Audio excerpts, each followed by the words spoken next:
Kenya is open for business. And beyond what we are doing with governments, we have made a deliberate decision that going into the future, some of our public programs, we want to partner with the private sector in the delivery of those programs.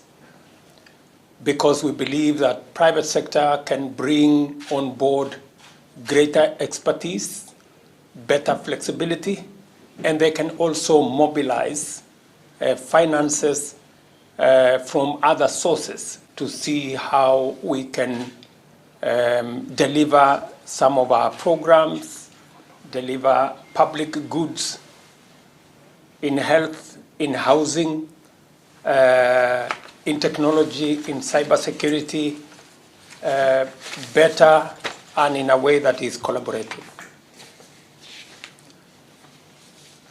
We have a program that we have laid out. I know many of you have worked with Kenya before.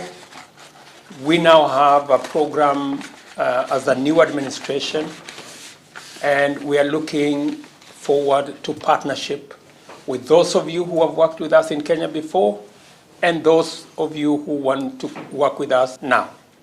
We have made an intentional, deliberate decision to work with the private sector, because we believe there is value they can bring on board. We are also consolidating our market beyond Kenya.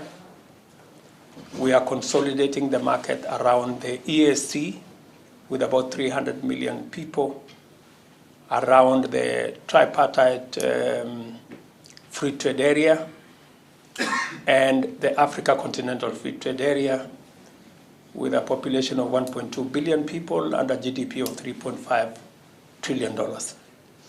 As you think about investing in Kenya, you should have the horizon of beyond Kenya. And Kenya can be your launching pad into either the EAC or the tripartite free trade area or the Africa Continental Free Trade Area. By 2050, a quarter of the world's population will be living in the African continent. So if you haven't started to think about the future, you better start.